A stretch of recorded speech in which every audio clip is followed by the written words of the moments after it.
Hello and welcome to an interview with, and today we've got the most marvellous Samantha Hayes, and you'll know a little bit about this woman. Have a look.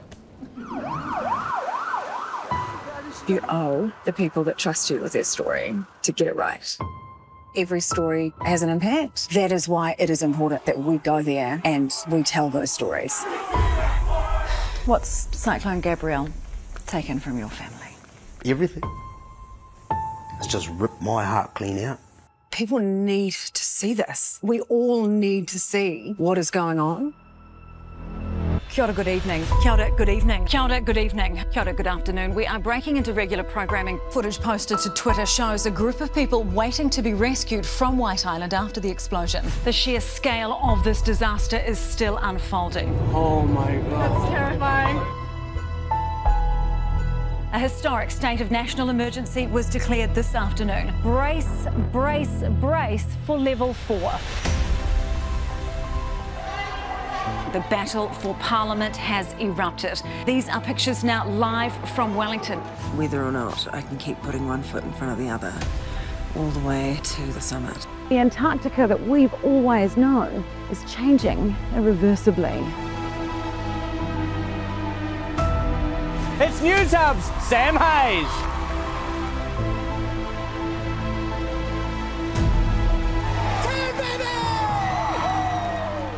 We can now reveal our winner. Sam and Aaron.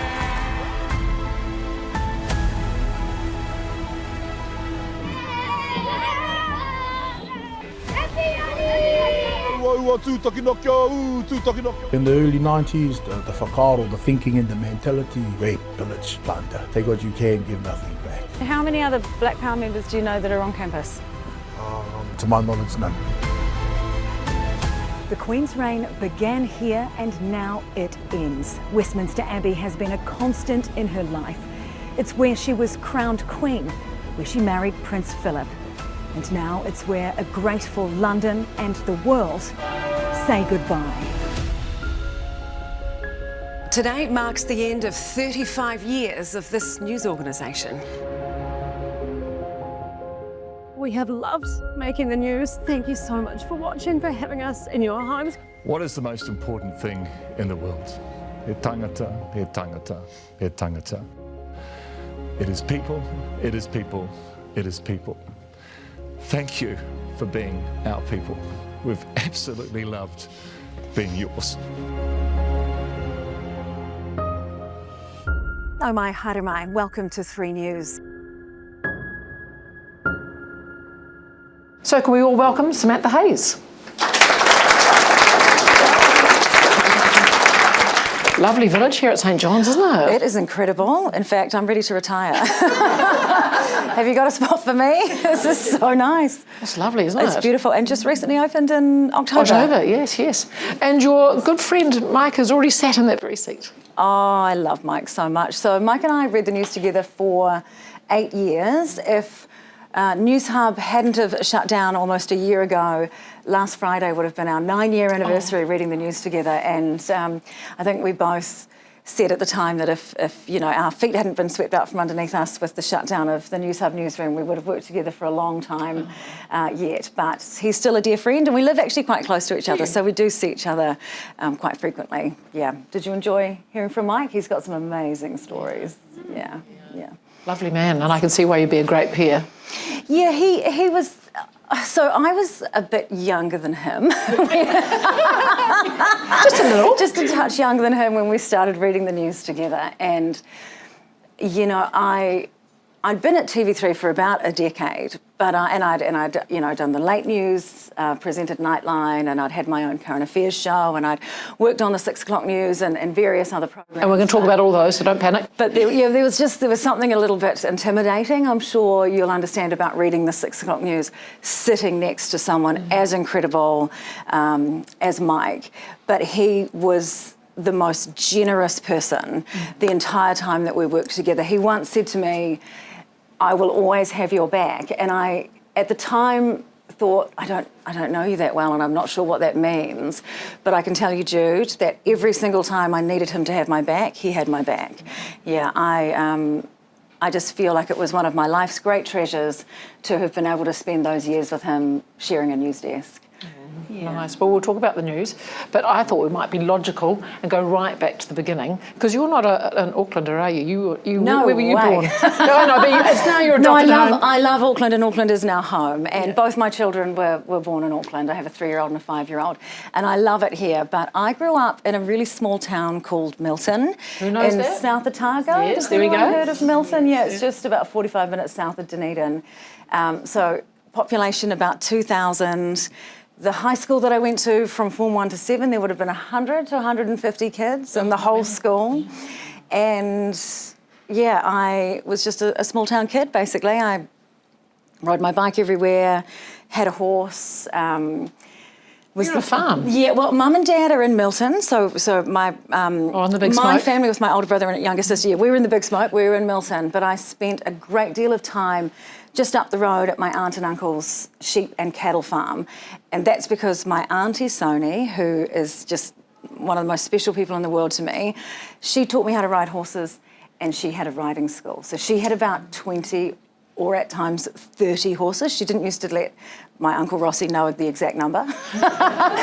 And it meant that as I grew up, from the age of 6, and as I grew up, she would just always have a horse in mind that would be the next one that I would graduate onto. So, yeah, I do think of myself as a farm girl at heart, as a farm kid. I mean, most of my time was in gumboots and covered in horse shit, to be honest. Yeah, well, yes. And mud, or who knew the difference, you know, yeah. Yeah, so I had horses growing up, and they're a great thing for a teenage girl. Yes, I plan on getting both of my children into riding, that's for sure. Yeah. Well, they keep you focused on the horse, and the horse is a beautiful creature. And they teach you about responsibility, and, you know, you can't have a horse and then one day not have a horse, you know, in a way that perhaps you might, I don't know, learn to play piano but have some time off, or be a dancer but then take a week off. Your horse doesn't ever go away. No. And so, as anyone will know that's cared for animals, you know, you always have to feed them, you always have to put their covers on and off, you know, even if you aren't riding them, there's a lot of responsibility there, especially, I mean, I had a horse from the age of, I learned to ride when I was 6, but once I could put the bridle on by myself, I was allowed to essentially take one home with me back to Milton. So I would have been 9 or 10, I think. And back in those days, I would just go down to the paddock, and the only rule was be home by dark. I just loved that. But I got up to all sorts of mischief, and but I just used to potter around down at the paddock. And I think that it taught me empathy as well. I think horses are incredibly empathetic. Just sort of, you know, that sort of self-reliance, and I don't know, you make your own fun in a way, don't you? Yeah, and there are no screens involved at all. Oh gosh, that's another whole thing, isn't it? Yeah, and I've still continued, so I don't have a horse anymore because I'm a little bit busy with 2 young children and my job, but I have an ongoing relationship with Riding for the Disabled, which was my charity when I was on Dancing with the Stars, and there's an RDA just down the road from where I live, and they've just got a brand new indoor arena, so yeah, it's really special that they've been able to fundraise for that, which is pretty cool, and they do incredible work with people, so yeah, it's nice to still get my horse fixed. I did something years ago, completely sidetracked now, with equine therapy. Oh, it's brilliant. There's a whole bunch of stuff about kids and horses and what they learn. Well, Riding for the Disabled was actually first started, it's New Zealand's oldest charity, and it began after World War II with war veterans that came back to New Zealand and were shell-shocked or otherwise injured, and it was discovered that by working with horses, some of the men that had stopped being able to communicate very well were able to sort of start talking to the horse and then go from there. And it's also a form of physiotherapy, especially for young children who maybe spend most of their time in a wheelchair. Going to see a physio and being on a physio bed, and I don't know if anyone's had any physio lately, but I've injured my hip and it's been dicey for about the last 2 months. It's painful getting physio, you know, and for a child that's confronting.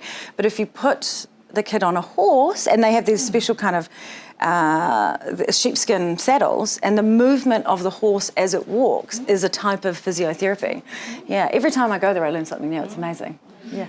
So you weren't tempted as a teenager to go, well, that's my career, I'm going to become an inventor, I'm going to become the next Olympian? Definitely thought I was going to be Mark Todd. I adored Mark Todd. I read all of his books and things. But look, I think that was what I thought I was going to do, Jude, until I accidentally got into journalism. Okay, well, how did you accidentally get into journalism? Like a nice teacher that said, have I got a job for you? That's exactly it. Yeah. So I had outgrown my horse, and I was sort of in between getting a new one at this point. Sonia's horses, my auntie, they were smaller for the kids at the riding school. So by this point, I was on a beautiful thoroughbred, and he was gorgeous, but he was getting quite old, and so I had sold him, and then I was a wayward teenager that didn't have a focus, and my beautiful English teacher, Mrs. Eames, said... I love it that we all remember those teachers. Yeah, she was amazing. Because I'm an avid reader. I came in and saw this bookshelf and went, this is my happy place. Huge fan of reading.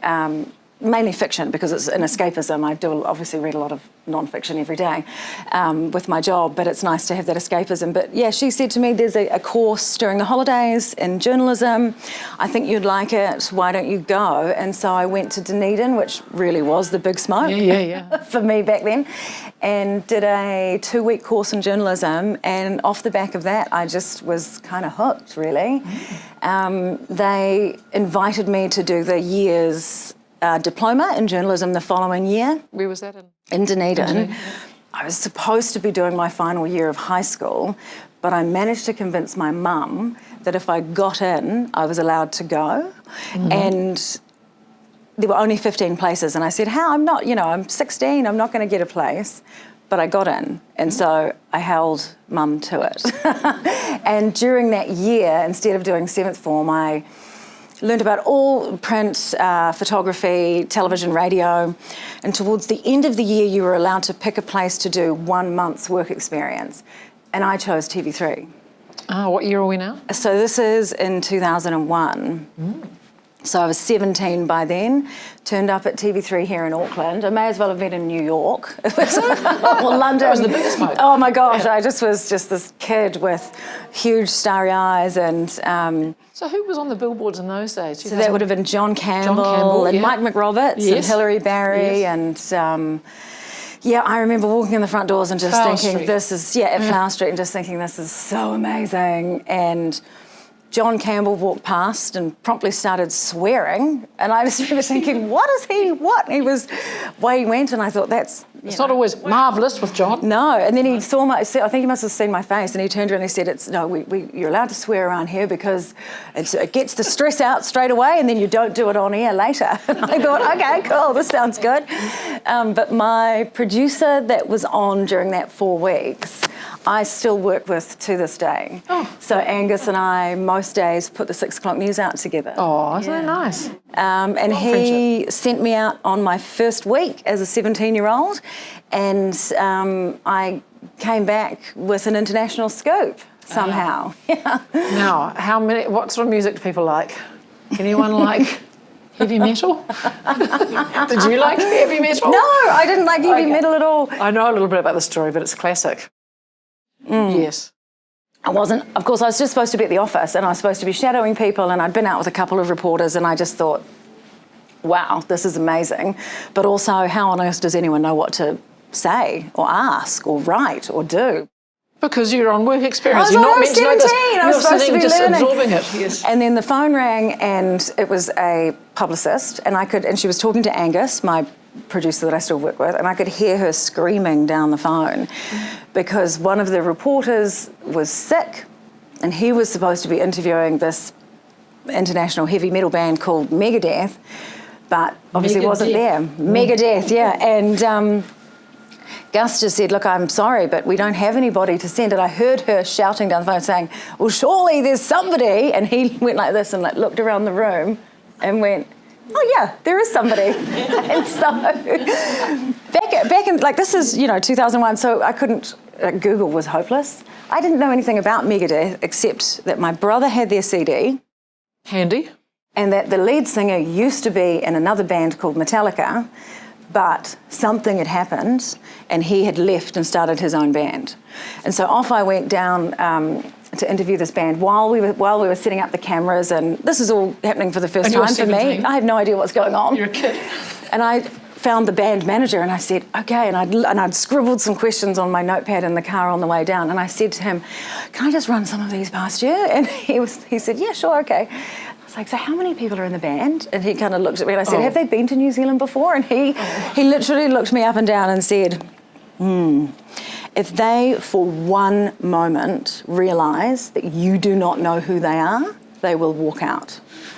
And I thought, oh, my big break, I can't let this happen. This could be something. And so I crossed out any question that might have led on that I didn't know who they were, frantically tried to come up with some others. And then the worst thing happened. They walked in to do the interview, they sat down, and the lead singer goes, and I'm sitting there, and he looked around and he goes, no, I don't like this. Oh. And he got up and they walked out. And I was like, where are they going? What's happening? The band manager came over and said, no, they don't like the setup. You're going to have to pack it up and we'll go 32 floors up and try again. Oh, very precious. So his threat that they wouldn't talk to me, I realised was very real because they'd already walked out once. Anyway, we reset, they came back in. And it was funny, the lead singer, Dave Mustaine, had this he had the long metal hair and he had a leather jacket on and, you know, and he kind of had this kind of punk kind of face, and he was just sort of like looking at me like, who have they sent, the work experience kid? And I'm like, yeah, they have. And so I just started asking him sort of vague questions, one of which was, if you could make music with anybody alive today, who would it be? And he kind of looked at me and he goes, Metallica. And I saw the band manager kind of perk up and go, oh. And I said, oh, okay, how come? You know, and he was like, oh, you know, I'd like to put aside the animosity and, you know, we could make some really good music together. And I said, so why did you leave? And I saw the band manager take a few steps forward. He's going like this. And he said, because I was a violent drunk. And I pulled a knife on my bandmates, and he started talking about all this stuff. And I'm sitting there going, wow, this sounds quite amazing. And then we finished the interview and off we went, and the band manager came afterwards and said, you have no idea what you've just done. He's never talked about it in the entire time since he left. He's never gone near it. He's walked out of interviews when he's been asked about it. And somehow he's talked about it for the first time today. So I went scurrying back to the newsroom, told Gus, he said, how did it go? And I said, I think really well. And then I ended up, working for the company for nearly 20 years. That's probably somewhere online, that interview. It is, it's still around. Right before we left the building for the last time, I dug out the tapes and I found the tape and I've got it. Yeah, I don't know if the whole story's online, but it will be, because all of the back catalogue from TV3, 35 years of New Zealand and world history is being digitised by Ngā Taonga and made available for all New Zealanders, which was Warner Brothers Discovery's gift to the country when they did shut the newsroom down. So a lot of good has come from what was very sad news last year when we lost our newsroom and our show. Yeah. So going on from there, so you've got the scoop and they've gone, this young skin actually is okay. You do your work experience and then what? Do you stick around? Well, I was 17, so I wasn't quite ready for a job, and I knew I wanted to go to university as well. So I was due to go to Otago University at any rate, and I just didn't let them forget me. So Gus had said to me, you know, if you find a story, give me a call and we'll find a camera and we'll see if we can get it done. So for the next few years, while I was at Otago Uni, I would ring up and say, hey, there's this exhibition on at the art gallery, or there's this other thing happening in Castle Street, whatever it was. And I just, for free, just made stories. And I had a lovely camera operator, Paul Newell, who was just incredible. He fostered me, basically taught me how to do voiceovers. He would, in his spare time, when he was working, I guess, technically, but if they weren't shooting a story that day, he would come and pick me up in the crew car and we'd go and he'd get me to do piece to cameras. So we were talking to the camera. He'd bring old scripts from the Dunedin Reporter. And unbeknownst to me, he was sending them up to Auckland. So we would kind of recreate a story and then he'd fire it up the line for the news bosses to look at. And I didn't know that he was doing this. Yeah, and I got to do things like tag along on election night, and I was a cabler back when things had cables. So cameras these days, well, they still have a few, but not as many as they used to. Especially when you were going live. So you would have to have somebody running around after the camera, collecting up all the cables and making sure they didn't get mixed up with TVNZs and things. And so I kind of found myself at that first draft of history, one election night where Bill English had lost the election, and we were in Gore at his headquarters, and it must have been Helen Clark who'd won that election. And yeah, I remember he got up on the stage and gave a speech, and I was here with TV3's political editor, Stephen Parker, and TVNZ was there with their political editor, and I remember he finished the speech, and the one goal is to get the first interview. And I saw Bill English look this way at TVNZ and look this way at us. And Stephen and I stepped back ever so slightly, and he stepped forward into that space, and so we got the interview. And all of these little moments made me realise just how exciting television is, you know. And the one thing I love about it, I think more than anything else, is that it is a team effort.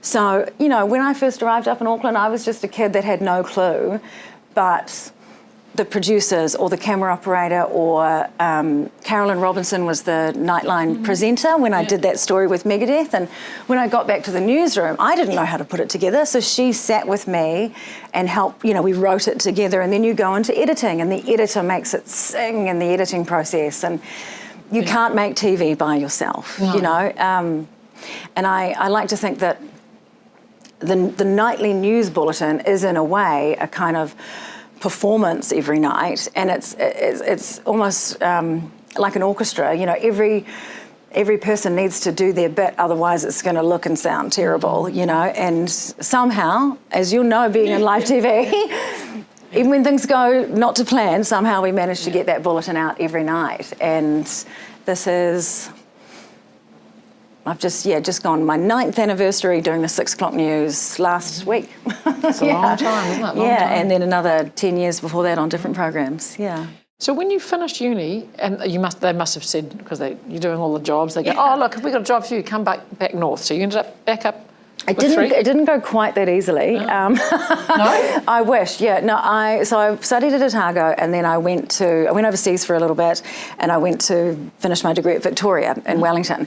And because I'd been at the local radio station, Radio 1 in Dunedin and Radioactive in Wellington. And so I'd been volunteering there just to get experience. And I tell you what, pushing on that microphone button in the radio studio is the only reason why I was able to ever do live TV. Because you know what it's like, you have an earpiece and literally someone just says cue, you know, and you have to go, even no matter where your headspace is. And actually, does anybody have a hearing aid here today? Yeah, so I have a hearing aid, which it'll be exactly the same as yours. So I wear this tiny little hearing aid on the news every night, and that's how the control room and the directors are able to speak to me.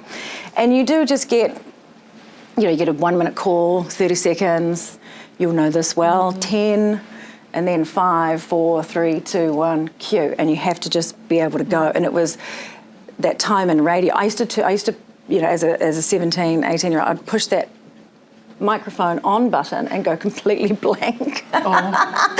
But because it was radio, I'd written down notes, and so I could look at my notes and I was able to do it that way. I just don't know how I would have been able to otherwise. Great training ground. And so I rocked into Radioactive in Wellington and I said, hey, I've been at Radio 1 in Dunedin. Can I have a show, or can I help you out or do something? And they just looked at me like, whatever, you know. You might be cool down there, but we're very cool here in Wellington. And I managed to be persistent, and I kept turning up. So I was actually finishing my degree, and I was at Radioactive, and I was project managing an event they have called Handle the Jandle, which is like a New Zealand music video competition, and it had a big event at the Embassy Theatre down the end of Courtney Place. And I had organised for Nightline to interview my boss and do a story for TV3 on Handle the Jandal. Now, luckily for me, my boss was a cantankerous old Brit. Is that lucky? It was lucky, because when I went to get him on the day and I said, hey, Nightline's here, they were all set up and ready to go to do the interview, he said, bugger off, I haven't got time for that. And I was like, what are you talking about? We've discussed this. I've got it all teed up, ready to go. And he said, no, I've got better things to do than that. I can't do it. And so I had been up since 5 a.m, had no makeup on. I had one of those headset things because I was the project manager and I was helping everybody pack in and organise for the event. And so I just walked up. I took my headset off and I said, I'm really sorry, my boss is busy, but I know everything about the event. Can you just interview me? And so they did. Oh. And the reporter, Demelza Leslie, who interviewed me, was pregnant and about to go on maternity leave. And Angus Gillies, the same producer from when I was 17, who I now work with today, was producing that night, and he said, hey, that's that kid that did the Megadeth story. And he took the tape through to the TV3 boss and said, hey, you haven't hired anyone for Demelza's job yet, have you? And he said, well, actually, I was about to just send out the contract, and Gus convinced him not to. And he called me, and so that's how I got my Gus, job. Yeah, I know. Gus is the winner. Yeah, and so I'm still finishing my degree. So I would go to uni in the morning, and in the afternoon at 2 o'clock I would go and report for the Nightline program until midnight some nights. And a year later, somehow at the age of 23, they flew me up to Auckland and did a screen test, and they gave me the job presenting the show. And at that time, I don't know why they did, because I still really had no idea what I was doing. But at that time, it made me New Zealand's youngest ever news anchor. Wow, yeah, newsreader. Yes, I started telly at 23. It's quite a funny age to Oh start, my gosh, isn't it? yeah. In fact, when I started, Nightline was just starting in 89. It was TV3's first flagship. Well, look, if you've got any tips, Stu, No, I'm still learning. I'm still open to hearing them. Was it Joanna Paul and Belinda? I think it was Joanna, Paul and Belinda. Yes, it was, and Belinda Todd, yes. Okay, so Nightline, so that's an omnibus of all sorts of stuff, right? You're delivering the news and also doing stories? Yes, yeah, so I've always presented and reported. That was TV3's point of difference, is that you were not allowed to just be a presenter, you always had to be both. Right. You had to be filing, not every day, but filing stories as often as possible, and then you would do the show as well. And even when you got to the 6 o'clock news, is that a similar thing? Did you got out, obviously, did it change a little bit, like more sitting in the seat and less time? Yeah. So what happens, I guess, is when you then become the anchor of 6, the bar for doing a story is just raised to sort of the more higher level of, it has to be a story worthy of sending the anchor, I guess, in the eyes of the producers. Right, and there's some good stories here. Yeah, but I would, as always, I would go to my boss and say, can I go into the jungles of Costa Rica to do a story with Pete Bethune about his... You pitched that one? Yeah, I pitched every single story that I've ever done, bar a handful, have been ideas that I've taken and pushed for. Right, okay. Yeah. So should we go to the Costa Rica story? So you say, hey, I'd like to go to Costa Rica, and your boss goes, all right. Well, it takes a bit more convincing than that, yeah. I'm so lucky that I've travelled to every continent with this job, and for a kid that grew up, in a family that didn't have much, in Milton, travel was always something that I dreamed of, but something that I wasn't necessarily going to be able to do, certainly not to the degree that I wanted to. But again, this is why I sort of loved journalism and stayed with it, because it did take me all over the world, whether it was to Costa Rica or India or Kenya or Antarctica on 3 different trips, or Copenhagen, London, all different parts of America. And Costa Rica was... does the name Pete Bethune ring a bell with anyone? He did Earth Race, circumnavigated the world in his boat in record time, and then he teamed up with Sea Shepherd, and the Japanese whaling ship hit his trimaran and sank it, and he ended up in a Japanese jail because he boarded the Japanese whaling ship, and had knives on him, which he used to cut the rope which he boarded the ship with, but of course they said that he was threatening and ended up in a jail. But anyway, when he got out of jail, he got some more sponsorship and he got a band of what he called ex-Special Forces operatives, so people that had been in things like the SAS and Army Rangers and all sorts.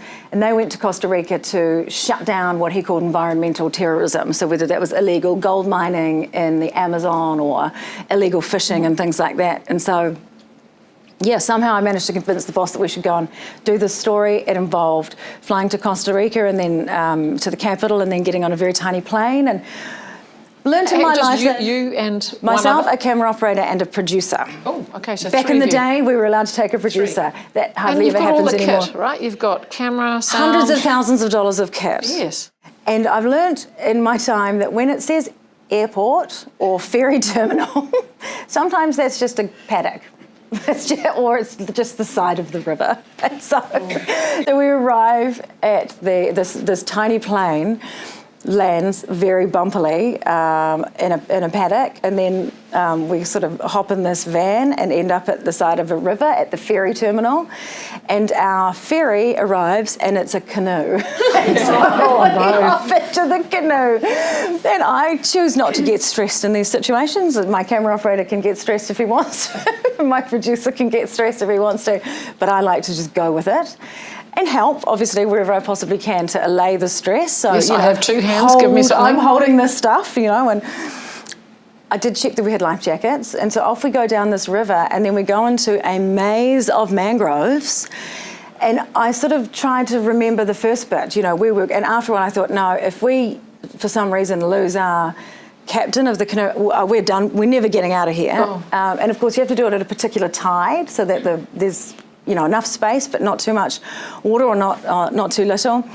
Got through the mangroves and I thought, oh no, we're not. Right over the bar, massive waves. And at this point I was like, everybody's putting the life jackets on. Out we go over the bar and everyone seems to think this is fine. There's a few local people on this canoe as well.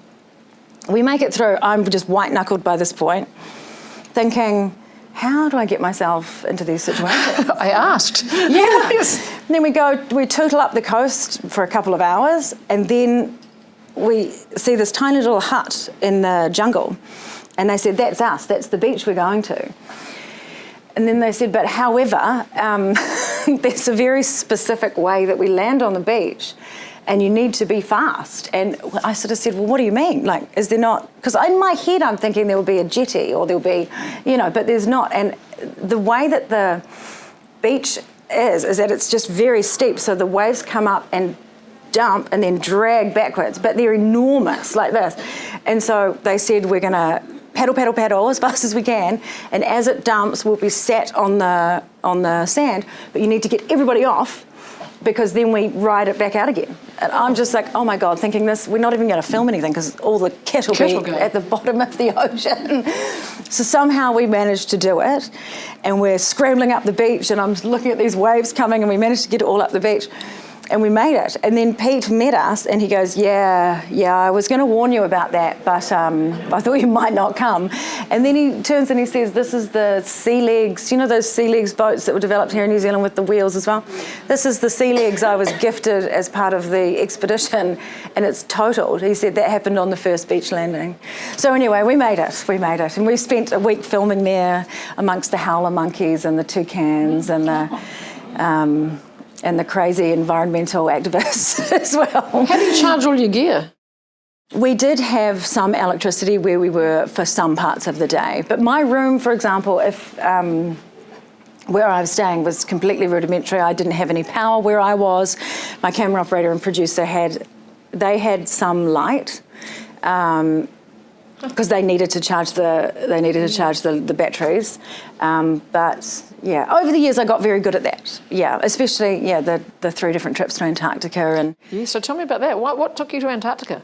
I just always wanted to go, and my uncle Rossi from the farm, where I used to ride horses, he had always loved Antarctica, and right before he passed away, he had talked about how he really wanted to go. And my uncle Richard, who's a helicopter pilot, was his company had won the contract to fly for New Zealand down at Scott Base. So they would take a helicopter down and do shifts over the summer and fly for Scott Base and for McMurdo, which is the American base next door, just over the hill, a couple of k's over the hill. All at the base of Mount Erebus is where these bases are. And I think just, with what Rossi had always kind of, the way he'd always talked about it, and then hearing my other uncle Richard tell me about it, ever since I was a kid, I'd been sort of fascinated with it. I found an old school project from when I was at primary school talking about penguins and seals and all of that as well. So I just tried and somehow after a few years managed to get a trip down there.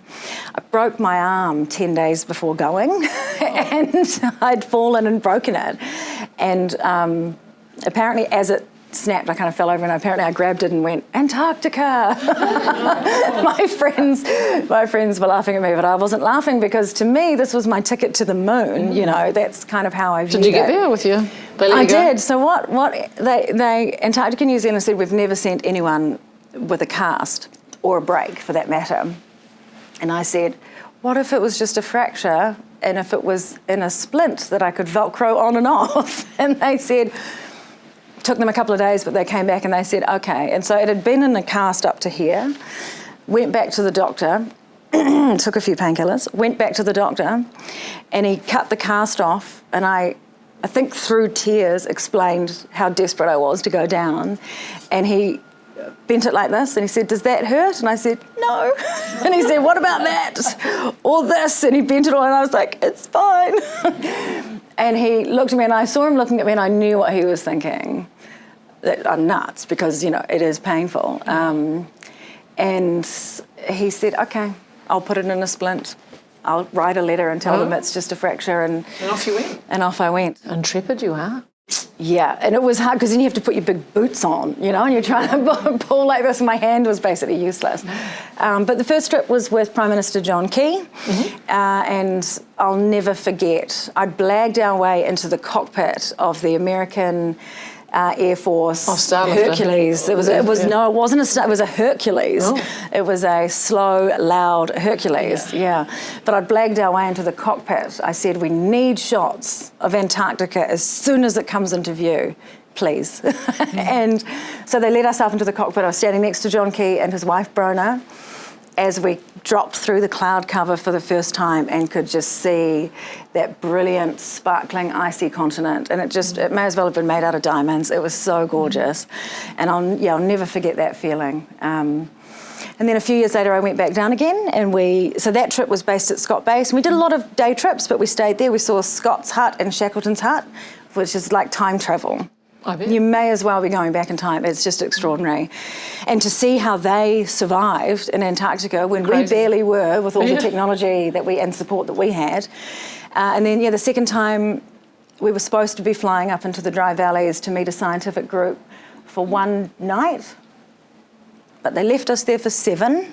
So we stayed for a whole week with the scientific team up there and learnt all about the work that they were doing, which was about climate change and how they were cutting open rocks and finding leaves in there. So how once Antarctica, many millions of years ago, 17 million years ago, had plants there. And the third trip down, we were lucky enough to go out onto the Ross sea ice, and we pitched a tent on 2 meters of sea ice and stayed there for a week. And so when you go to bed at night, so the scientists on that trip, they'd cut big holes. They have to cut 2 holes in the sea ice because friendly seals will come and find out what's going on, and then you need to have your second one in case the seal's in your main hole. Needs to have an exit. Because, they have teeth as well, so you've got to be a little bit careful. But they were diving in these, it's actually because of the salt water, it's below freezing. The water is below freezing, but it doesn't freeze because of the salinity. They would go down and do their surveys and bring up specimens, and then we'd film them as they popped back up and took all the gear off and were absolutely, freezing. And then they'd do it all again the next day. It was just extraordinary to watch. But we had a tent not far away on the sea ice, and you'd go to bed at night, which is day because it's Antarctica, so it's 24-hour daylight during the summer, and you'd lie down and the sea ice makes a lot of noise. Oh. It cracks and crunches and pops. Oh, and that's a bit spooky. I know. Like, is it going to crack under me? And you're sitting Down there I thinking, go. will I be here in the morning or what's going to happen? But they reassured me it was fine. So, yeah, I lived to tell the tale. Yeah. Are there assignments that are less sort of gnarly, like the Queen's passing? I mean, that's gnarly in a different way, isn't it? Because that would have been quite emotional. It was extremely emotional, yeah. Did you expect to be? Because no, she's a figurehead, but I was surprised that everyone was so... Yeah. There was a line in my script on the front that I'd written for the day of her funeral that I couldn't read because I kept crying when I read it. And even thinking about it now, it makes me remember that feeling. But, I'm not a royalist. I've never had a particular, sort of obsession or... Like, I would say I definitely have an interest. I mean, it's hard not to, but yeah, I was asked if I would cover the passing of Queen Elizabeth II if and when that happened, and we'd had a plan, I think, like most news organisations around the world for, a good decade or even longer, and... Operation Elizabeth, or whatever it was codenamed. Operation London Bridge, I think, yeah. And for the royal family themselves. But yeah, ours would have been probably the same, I imagine. But, and I said, yeah, of course. But those things you sort of imagine they'll happen, but not tomorrow. And then I woke up one morning at 5 and my phone was ringing and my producer said, the Queen's died. And I burst into tears. I don't know why. I remember blinking back tears and going, oh my gosh, really? Oh my gosh. And then I said, I'm coming straight in. They said, no, get your bags, go straight to the airport. So there was a team of us that went over and we reported for 10 days straight from London. Mm. And I would do the lead story every day and then anchor the bulletin. So do the sort of first 10 or 15 minutes, sometimes 20 minutes of the bulletin live from wherever we were in London, out the front of Buckingham Palace. How do you find those spots? Well, you just chat between yourselves and then you go, oh, CNN are there, CBS there, oh, we're just shimmying this one. Hello, New Zealanders. I wish. It is... it's monetised and highly controlled, yeah. So out the front of Buckingham Palace, there's one of the gates, it's called Canada Gate, and so you had to have 2 passes to get that far, and so you get to Canada Gate, and it's every square metre of real estate is tightly controlled, and you buy a slot. So the world's media pays, don't ask me. What they do is they have the big broadcasters set up and they do all the hardware, so they do all of this kind of stuff, and you turn up with your camera operator and your camera and you plug in. So, because if everyone was trying to do that, it would just be impossible, yeah. And so, obviously there were spots there were spots in Westminster Abbey and at the Parliament buildings and anywhere along the route where the processions were going to go. But we were lucky, so when Discovery bought TV3 and then merged with Warner Brothers owns CNN. And so we basically were able to partner with CNN during our coverage of the Queen's funeral and everything that came with it, and they had the most amazing spots, yeah.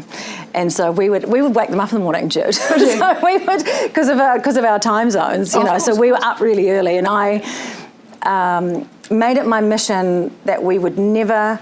FTD, as it's called in the industry, we would never fail to deliver during that 10 days of coverage. If you haven't picked it up, I'm a sort of type A personality, perfectionist type, and so my goal was to deliver every program as perfectly as possible. And as the days went on, more and more of London was getting shut down, and the taxi drivers would say to us, well, we don't know where we're going to be able to drive tomorrow, and so we would get up ridiculously early, and there was this one spot across the River Thames with, Big Ben in the background. Yeah.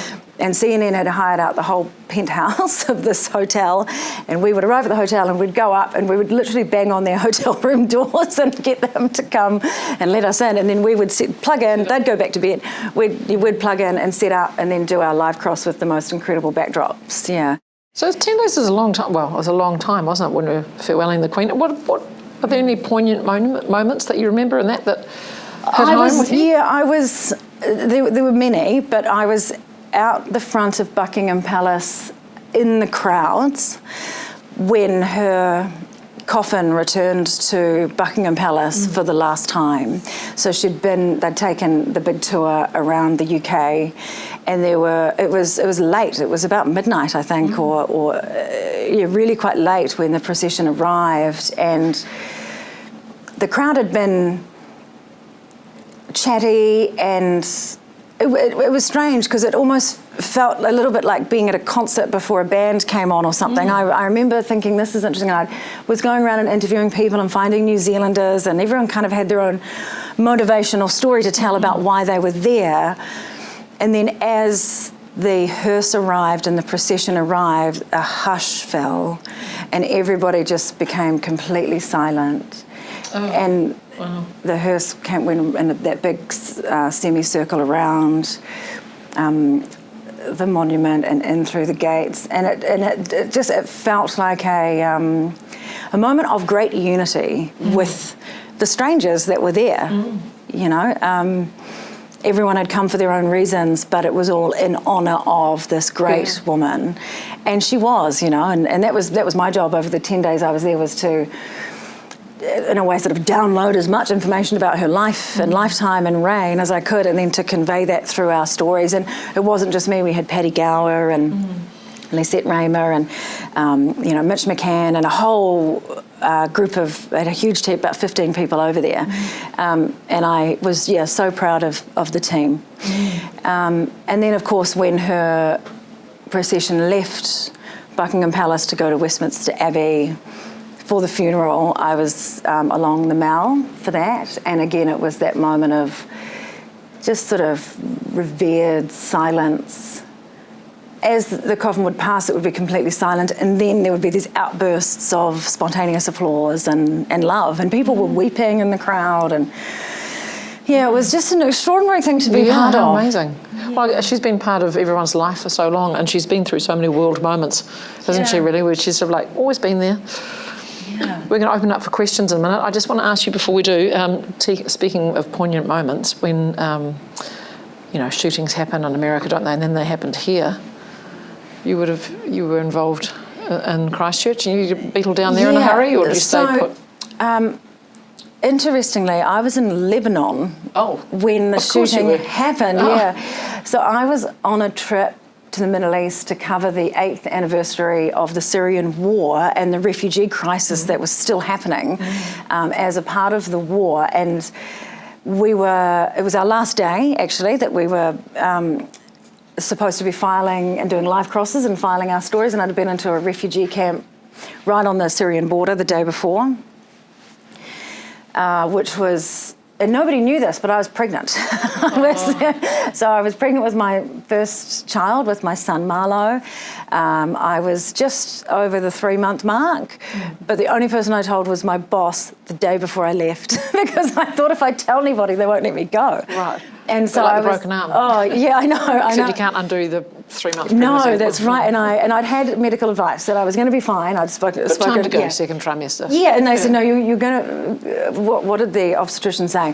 Your travel will not impact the pregnancy, but the pregnancy will impact the travel. So he basically said you're going to be tired and sick, and you'll feel horrible, but if you want to go, you're safe to do so.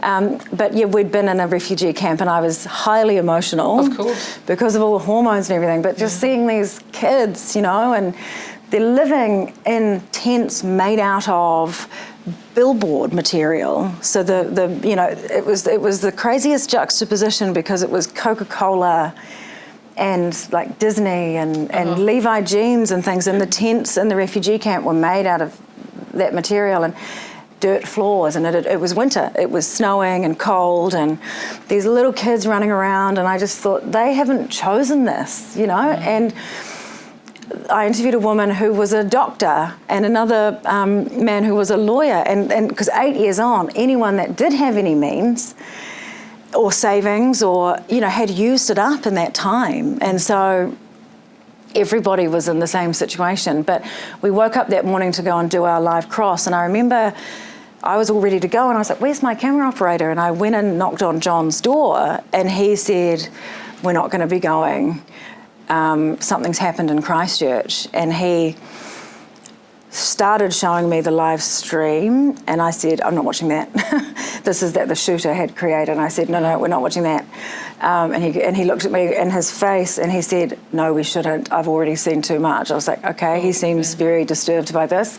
And then we switched on to the live stream of our coverage coming out of my newsroom and realised the gravity of what had happened. And we basically packed up, came straight home, and then I went down to Christchurch as soon as I was back. I think I did a couple of days in the studio and then went down and met Mike in Christchurch. And I remember being on air live during the moment where the hearses arrived at the cemetery for the burial of the victims. And I remember that. Being so overwhelmed because the first hearses arrive and you think, this is beyond a tragedy, this is unthinkable. And they just kept coming. It was 51 people in the end, 51 people after the final victim passed away. And for something like that to have happened in New Zealand, unthinkable. Yeah, absolutely unthinkable. The news is a bit like this. When you work in the news like I do, every single day we do stories on the war in Gaza and the Russian invasion of Ukraine, and I can name, countless conflicts or disasters that have happened, in the nearly 20 years that I've been doing this job. And it is heavy. It does weigh on you over time. And I just count myself very lucky that I get to go home to my beautiful 3-year-old Amaya and my son Marlo, who's 5 now, and they are a tonic for the soul. And I will always believe that it's important to know what is happening in the world that we live in, and that we need to be engaged and we need to be knowledgeable about it. And I like to think that our job as broadcasters is to look after the viewer, because it is hard to see those things. It's hard to, it's unthinkable that the atrocities that happen in this world happen anyway, and we don't want anybody to turn on the TV and turn it straight off again. You need to be able to learn about it, but in a way that's not going to be too hard to digest. So that's where I think traditional media still has a very important role to play. And what we see online, particularly through social media, is a very unfiltered and unprocessed version of the news, which you can't always rely on and trust anyway, because it's also an echo chamber. Yeah, and the clips can be old or not related, and no one's checking. So we're checking, we're double checking, we're triple checking. I'm the last line of defence. If it doesn't get through me, it doesn't make it on air, and I use that really. That responsibility is very important to me. And will question things right up until the moment you see them on air. I'll be talking to Gus in the studio saying, are you sure? The other day I said to him, are you sure that's the right number? And he's checking and I'm checking, and then in the end we changed it and updated it, So there's lots of checks and balances before it actually gets to your eyeballs. It's an important way, I think, to make sure that the media can still be trusted. Gosh, we could talk for another hour about what's going to happen next with AI and anyway, but... I know. The one good thing AI is doing is transcribing my interviews. Yes. So that it's amazing. You just pop the audio in and it gives you a transcript of an hour-long interview, and it's done like that, and it saves me so much time. Yeah, I must find a good one for you. I've done the odd one. It's not so good with the Kiwi accent. I put through an interview with Jacinda Ardern on her last day in Parliament, and I was trying to script the story while giggling uncontrollably about how it was transcribing what she was saying. Obviously, I was updating it as I went, so it was right. Yeah. Maybe AI was so good now it can think, oh, that's a Kiwi. Well, it does. No, that's gotten a lot better. Okay, it has learned. I need to get that later. The computers are learning somehow. Good, worryingly so. Right, questions from the floor. We've chatted for a wee while here. How do you get terrible images out of your head and confronting, when you are presenting news, you will say, now you'll warn people that there is confronting images here. How do you get that out of your head? Well, yeah, we do. I feel like almost every night now we say, and a warning, some viewers may find this content distressing or confronting. This often over my glass of wine. Yeah, and I actually had a man come up to me at an event I emceed the other day saying, "Stop warning us. You're warning us too much." And I said, no, we're still going to do it because it's part of the broadcasting standards that we need to. But you can't get them out of your head. And so we take great care not to broadcast anything that we think is too disturbing. We'll never show bodies, for example, are always blurred, any blood as well. And you always have to think about the people depicted in those images. They're people. That's someone's mum or sister or son or dad or, so we always take great care with what we do put on. However, you do still need to make sure people know what is going on in the world.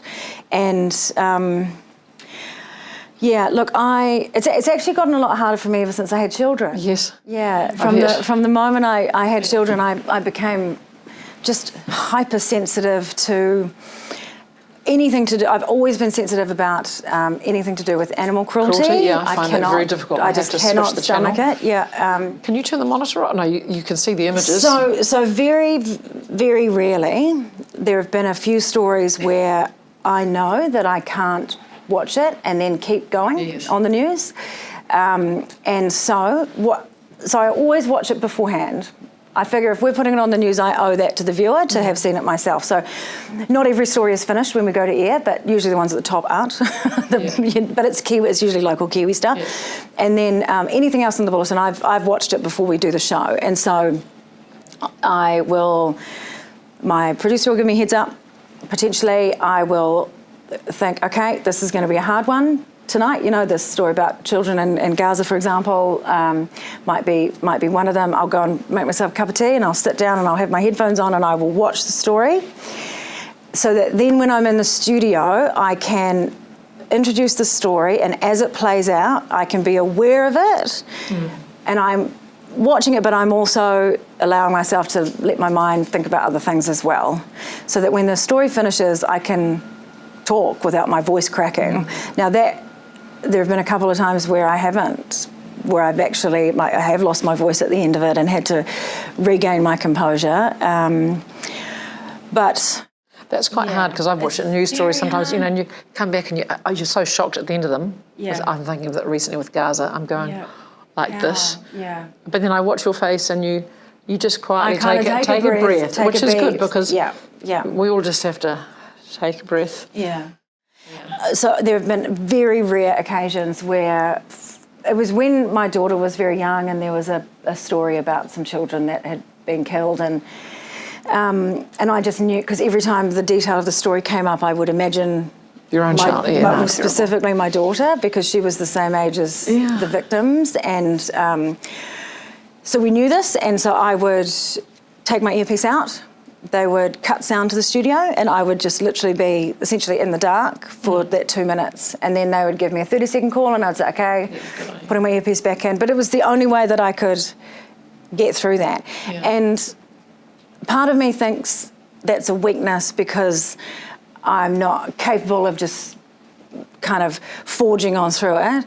But I actually think that it's a strength, because it shows that even after all of the things that I've seen and we've reported on, I still have that deep sense of humanity and of what's right and wrong. And I promised myself really early on in my career, because I've been around some hardened old journos, and there's a lot of black humour in newsrooms, promised myself I would never let myself become jaded and dulled to the realities of what people are facing. Yeah. Good on you. But it's hard, yeah. And so to the last light subject, Dancing with the Stars. So she did dance, and she's a star, and she got there right to the end with Aaron, wasn't it lovely? Yeah, Aaron Gilmore was my dance partner. He had one with Lorraine Downs, and that was, I think, even on the very first season. And I'd said no for years of going on the show. I wanted to, but I was just terrified. I loved the show. But it is terrifying. That feeling? It's so terrible. So how did you feel? Oh, utterly aghast.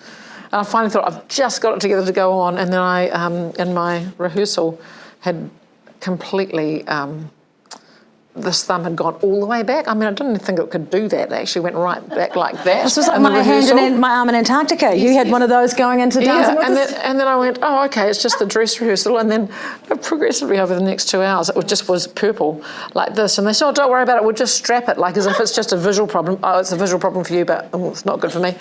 And then the last thing was, after I'd slept all afternoon and living on Nurofen or whatever it was, Tramadol, whatever, they said, that's all right, you're good to go on, and then, but for whatever you do, don't, when you hold that hand, don't move your hand. I'm going, okay, it's a dancing thing with a drive and I can't move the hand. Oh, so anyway, it's blue, completely blue, but it's because it's strapped. And then I go for the first lot of marks and they go, oh, you're a bit wooden. And in my mind I'm going, I really wanted to go. Those judges were harsh. They were harsh, They were weren't they? harsh. But so you did what, 10 weeks? The entire season, yeah, right to the end. Until the bitter end. Were you some days going, like Mike, I did it when Mike did it, and Mike and I were the oldies, no, the most senior in the room, and I'd be sitting there going, oh, I might be out tonight. First night he goes, I wish I was out. Gets to a point where he said he wished he was out anyway. It was one of the hardest things I've ever done in my life. I've climbed mountains, and I think Dancing with the Stars physically was harder at times. It was so hard. And constant. And constant, yeah. I worked out afterwards that it was 103 days in a row, so the better part of a third of a year, that I didn't have a day off. I danced every single day, training for sometimes 8 hours longer. We'd get up first thing in the morning, I'd be at the studio from 7, we'd dance until I had to go to my other studio to do the news. I think I pushed it, so I only got there at 3. Then I would do the news, and then some days I would go back and then keep dancing. Yeah, Aaron, I lost count of the amount of times he said to me, we need to stop because now we're just making mistakes and this is counterproductive. Yeah. Yes, black and blue in various places. There was one week where there was a move where he would pick me up by squeezing there and spin me round. But we practiced it so much that we're not sure if they were bruised or potentially cracked. My ribs were so sore, but I refused to go to the doctor because I wasn't going to stop anyway. And so I said, well, what's the point? Like, I'll just know that I've got bruised or cracked ribs and it's not going to stop me. And yeah, so it was 104 days in a row, a new dance every week. So a new dance in a new style with new music. And you'd be trying to learn one dance and they'd be saying, oh, what's your music for next week? You just think, I don't know. I don't even know what I'm having for breakfast. I can't remember my own name. I don't know what's going on. But it was also the most brilliant experience. You know that thing about working with a team on the news? So Dancing with the Stars is that, but on steroids. It is such a huge machine. You look at the call sheets and how many people are on there and everyone has to do something at a particular time. The logistics behind it. Oh, it was extraordinary. And even though that feeling, that sick feeling, so sick. Because it was nerves, but it was the fear of humiliation on live television every single time. So it wasn't just, it was, I've never experienced nerves like it. But at the same time, you do the dance and then you'd realise, I've done it. And then the feeling of elation, whatever it was so immense. And you'd kind of ride this cloud for like the next, until the judges told you were terrible. No, well, you didn't get that. No, I did. Right I think the first dance was okay. Looking back, it was terrible, but they said it was okay. The next 4 weeks, I had horrendous feedback. Unbeknownst to me at the time, because I was just sad and I was I'm trying my hardest and I don't know how to do this. But what they did, without any kind of planning, was they set up a story arc. Because I think in your season, one of the dancers was amazing the whole way through. The Clint. The radio chap. The radio guy. Yeah. He was athletic and amazing, but because he was from the beginning, every week he'd do the most extraordinary dance, and the judges would say, "Boring. Oh yeah, we know you're good," but I was like, bad, slightly better, and then improved. And so there was a story arc there. So somehow I have actually I got it, so I gave, got the Mirrorball trophy, which I gave to Writing for the Disabled. I gave it to the charity. We raised $125,000 for them, which was all through public vote. So that was each vote was $1, I think, and I gave them the trophy because I never wanted to see it again. And it's there to spook the horses now, is it? I was so disturbed. Yeah. Well, I've been taking, they'd had it all this time since 2018. And I've been taking my children to dance lessons, and they've been hopeless, and they won't participate. They stand on the sideline. And so I said, well, look, what if I show you some of the dances I've done? And they look at me and they're like, you can't dance, Mum. Great to have that in your back pocket. Actually, I can. And I've got recordings of the dances, and I've showed them, and they don't believe it's me. And my daughter says, where's your trophy, Mum? Where's your trophy? And I said, I'm going to get it back. And so, I went to RDA the other day, and they flew it up from Wellington, and I went and picked it up, and I brought it home, and Maya is just obsessed with it. They go and get it out all the time.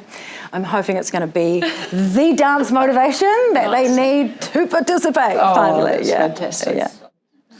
Right, well, thank you. We've had a lovely time with you. Everyone, Samantha Hayes. Thanks so much. Thank you, Jude. That's all right. Can I just also taitoko what Melanie was saying earlier, how extraordinary it is for you to be honoured in the King's birthday. That's very sweet of you, thank you. That is just a huge achievement, and I say next year it should be Dame Jude Dobson. No, hardly. No, that's we go away. No, thank you. But the nicest thing about it is it's for community broadcasting and historical preservation. I joked on a few texts yesterday. I said, well, I think the broadcasting thing is just literally that I've hung around for long enough and survived the industry. But I'm really pleased about the other two because community is really important, and historical preservation is hugely important to me because if we don't do it, it just disappears. So, yeah, that's me. I don't know, but I don't have a current job next week, so that's the way it goes. You make your own luck and you make your own jobs. Well, you're a huge inspiration for me. Thank you. I'm going to stick around as long as you'll be longer than me.